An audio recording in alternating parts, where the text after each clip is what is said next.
बेटा और मेरी बेटी हो, जैसे कुएं में से हम पानी पी रहे हैं, कुआं खाली तो नहीं हो रहा है ना, और मेरी प्यास ही बुझ गई। हम दूसरे को बता रहे भैया अगर प्यास है तो उस कुएं में चला होगा, तेरी प्यास बुझ जाएगी और तू तृप्त हो जाएगा, तू अपनी प्यास को बुझा लेगा। मैं तो जग गया हूँ, दूसरे को भी दिखाऊंगा, तब परमेश्वर कहता है तुम दूसरी खेती को सींचोगे तब परमेश्वर तुम्हारी खेती को। दवाई और बताता हूँ, बहुत बड़ी दवाई है।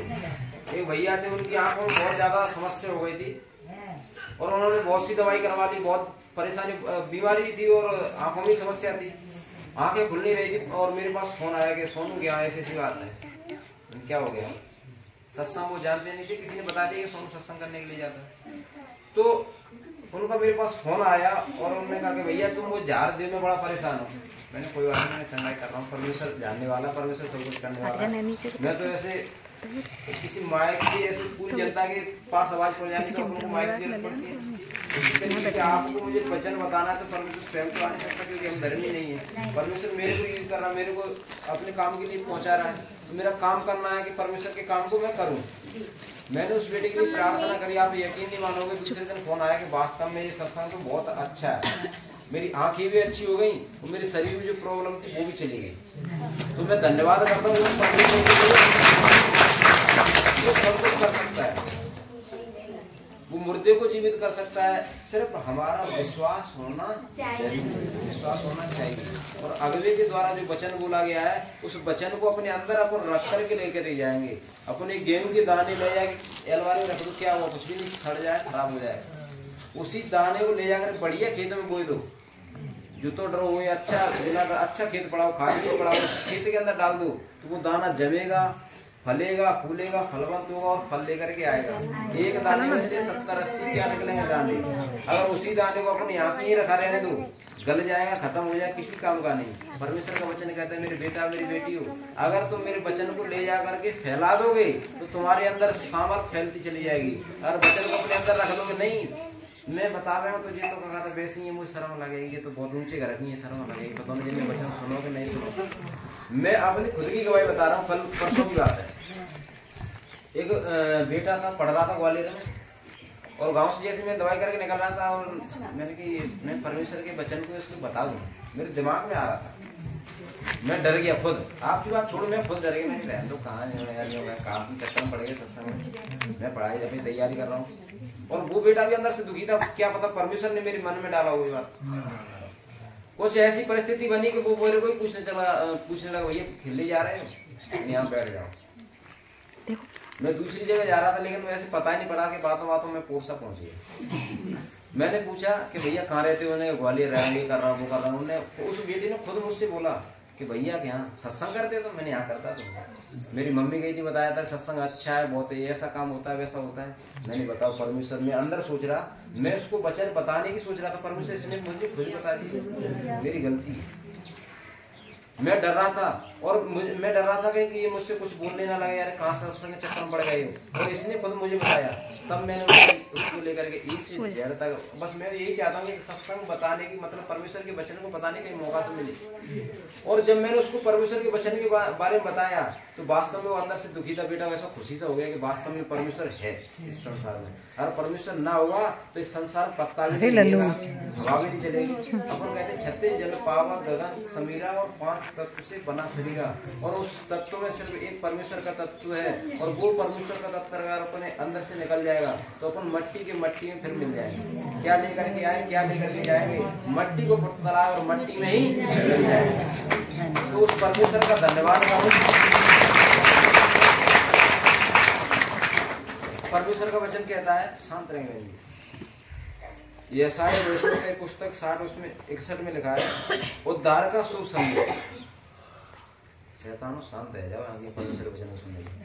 परमेश्वर का वचन कहता है उद्धार का शुभ संदेश। उद्धार के मेरे लिए जरूरी है, इस उद्धार को मैं ही रखूं, दीदी के लिए जरूरी, दीदी रख ले इस उद्धार को। परमेश्वर तो सबके लिए दे रहा है। मैंने भी बताया था कुआं पे से जो प्यासा पहुंच जाएगा कुआं उसको पानी देगा, लेकिन सब पहुंचने की जरूरत है। परमेश्वर कहता है मेरे बेटा मेरी बेटी हो, मैं तो द्वार पे खड़ा हुआ गेट को खटखटा रहा हूँ, दरवाजे खटखटा रहा हूँ। अगर तुम मेरी आवाज को सुन करके दरवाजे खोलोगे तो मैं तुम्हारे अंदर प्रवेश करूंगा, तुम्हारे साथ खाऊंगा पीऊंगा उठूंगा बैठूंगा बातें भी करूंगा। और परमेश्वर बातें भी करता है, ऐसी बात नहीं है। सब परमेश्वर का वचन कहता है मैं तुम्हारे से स्वप्न में और वचन के द्वारा बातें करता हूँ। और परमेश्वर मुझसे कभी कभार वचन के द्वारा ही बात कर जाता है, और परमेश्वर मुझसे कभी कभार सत्संग के अपने सपने के द्वारा सत्संग की बातें सपने में ही बताया जाता है। तो मैं धन्यवाद करता हूँ उस परमेश्वर का, वो बातें आपसे नहीं करेगा। लेकिन अपन सीधे बन के चलेंगे, तब टेढ़े बने के चलेंगे तो कहीं ना कहीं फंस जाएंगे। एक पाइप में आप टेढ़ा पाइप एक टेढ़ा सरिया डालो, क्या निकल सकता है? नहीं निकल सकता। लेकिन सीधा सरिया डालो तो निकल जाएगा। अपन सीधे बन के संसार में चलेंगे तो निकल जाएंगे, और टेढ़े बन के चलेंगे। परमेश्वर कहता है टेढ़ों के लिए मैं तिरछा बन जाता हूँ। टेढ़ा तो इतना होता है बिल्कुल तिरछा हो जाता है, निकल अब कैसे निकलेगा? समझ में आ रहा है कि नहीं यार? तो उद्धार सबके लिए जरूरी है। जैसे परमेश्वर ने मुझे बचाया तो मैं भी चाहता हूँ कि दूसरे बेटा और बेटी बचे। ये परमेश्वर कहता है मेरे बेटा और मेरी बेटी मैंने तुम्हें सेहत में दिया, दूसरे को फैला दो ताकि दूसरा ही बचे।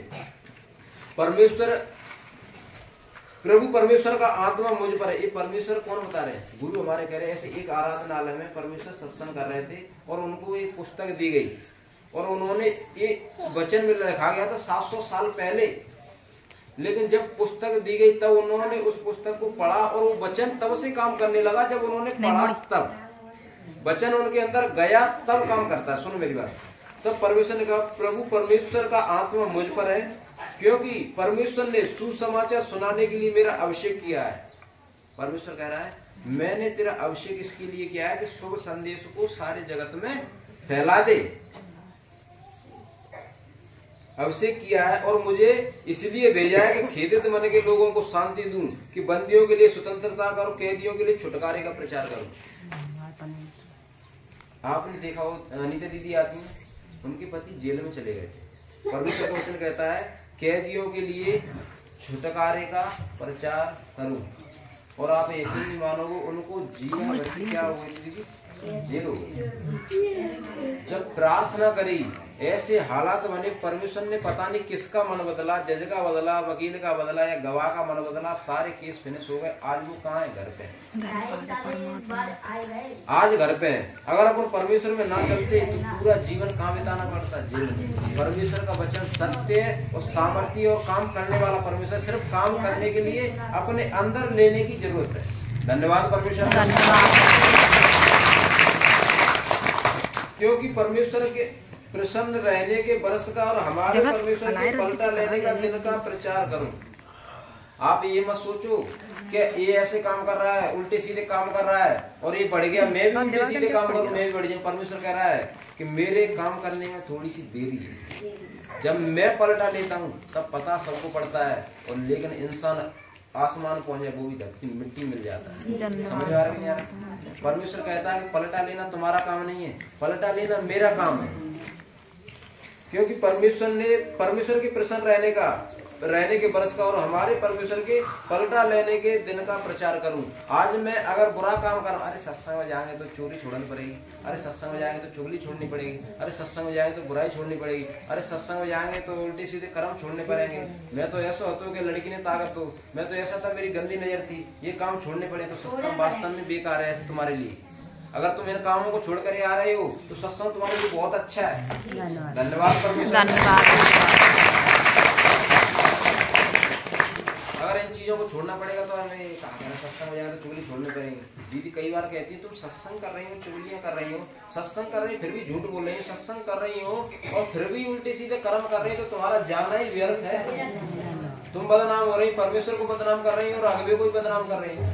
लेकिन अगर तुम सत्संग में आ रहे तो सच्चाई के साथ चलो, तब अपन सच्चाई के साथ चलेंगे, तब परमेश्वर अपने आप अपने बढ़ावे हो। अभी अब किसी ने वचन बोला था कि परमेश्वर का आत्मा तुम्हें स्वतंत्र करेगा, वह तुम्हें अनाथ नहीं छोड़ेगा। परमेश्वर ने, गुरु ने खुद कही थी मैं तो पिता के पास जा रहा हूँ और पिता से मांग करके तुम्हें सत्य का आत्मा दूंगा, वह सत्य का आत्मा तुम्हें स्वतंत्र करेगा। मेरे बेटा और मेरी बेटी में तो अनाथ नहीं छोड़ूंगा। ये परमेश्वर का वचन लिखा हुआ है, अनाथ नहीं छोड़ूंगा। परमेश्वर कहता है अनाथ को नहीं पता है कि सुबह खाना मिलेगा कि नहीं मिलेगा, अनाथ को नहीं पता है कल कपड़े मिलेंगे कि नहीं मिलेंगे, अनाथ को नहीं पता है कल बारिश हो जाएगी तो मैं कहाँ जाकर के सोऊंगा, पटरी पे, स्टेशन पे या किसी की खोली में जाकर सोऊंगा। अनाथ को नहीं पता है कल मुझे खाना मिल जाएगा या नहीं मिल जाएगा। लेकिन हमारे पापा हैं, हम पापा से जाकर बोलते पापा मम्मी मुझे खाना चाहिए, मुझे भूख लगी, अपन चिल्लाएंगे, रोएंगे, पीटेंगे, मम्मी को पापा को देना पड़ेगा। लेकिन अनाथ को नहीं पता है कि मैं क्या करूं, कैसे क्या करूं। अब रो पीटो, कोई सुनने वाला नहीं अनाथ। उसी तरीके से परमेश्वर कह रहा है मेरे बेटा और मेरी बेटी हो, मैं तुम्हें अनाथ नहीं छोड़ूंगा। अगर आप सत्संग में आए, जिसमें बेटा बेटी को देख लो, मैं अपनी खुद की गवाही देता हूँ, जिस दिन से सत्संग में आया हूँ वास्तव में अनाथ की तरह तो नहीं, परमेश्वर के घर में माँ बाप के बेटे की तरह मैं रह रहा हूँ। सुनो, पहले आपने देखा होगा सत्संग से पहले जब मैं अपनी खुद की गवाही बता रहा हूँ कि कहीं किसी फिजूल खर्ची कमाने वाला मैं बहुत कमाता था, लेकिन फिजूल खर्ची इतने थे कि कहीं किसी में चला गया, कहीं किसी में चला गया, कहीं किसी में दवाई में, कहीं किसी में। लेकिन जिस दिन से सत्संग में आया हूँ उस दिन से वास्तव में पता पड़ रहा है कि मेरा परमेश्वर दवाइयों से बिल्कुल बंद कर रहा है, उल्टे सीधे खर्चे बंद कर रहा है। मुझे शायद 3 साल होने वाली होंगी, और आप यकीन नहीं करोगे 3 साल से एक आध बार कभी बार भूल गए कभी डॉक्टर देखा हो तो देखा हो, मैंने ना मेरे बच्चों ने अभी तक डॉक्टर नहीं देखा। मंजू भाभी खुद बैठी है, कहती है कि डॉक्टरों का बैग ही हमारे घर पर खुलता था सुबह। मंजू भाभी कहती है कि डॉक्टरों का बैग पहले हमारे घर में खुलता था, 10 सदस्य हैं तो एक न एक तो कुछ न कुछ खांसी की, जुकाम की, कुछ न कुछ तो पर डे लेना ही है। एक आध दिन चला गया तो बहुत बड़ी बात है कि एक दिन चला गया, लेकिन आप आज उस घर में देखोगे बिल्कुल दवाई की जरूरत नहीं पड़ रही है। सुनती भूल गई कि हमने कब से डॉक्टर देखा ही नहीं। परमेश्वर सबसे पहले तुम्हारे अनाथ काम को क्या करता है, सब छूट गए। वो जब तो कहता है मैं तुम्हें अनाथ नहीं छोड़ूंगा। अनाथ क्या है, हमारी को हर पल हर घड़ी सुधी ले रहा है, हर पल और हर घड़ी सुधी ले रहा है, बीमारियों से, विपत्तियों से, दुखों से, कलेशों से बचा रहा है। क्या ये अनाथ बने का समस्या पहले नहीं थी? यही तो पहले परमेश्वर कह रहा है मेरे बेटा मेरी बेटी मैं तुम्हें अनाथ नहीं छोड़ूंगा। और हम अनाथ है तभी तो कहीं बीमारी को घेर लेती, हम अनाथ है तभी तो कहीं कर्जा घेर लेता, कहीं विपत्ति, कहीं दुख, कहीं कलेश घेर लेता। मैं धन्यवाद करता हूँ उस परमेश्वर के लिए,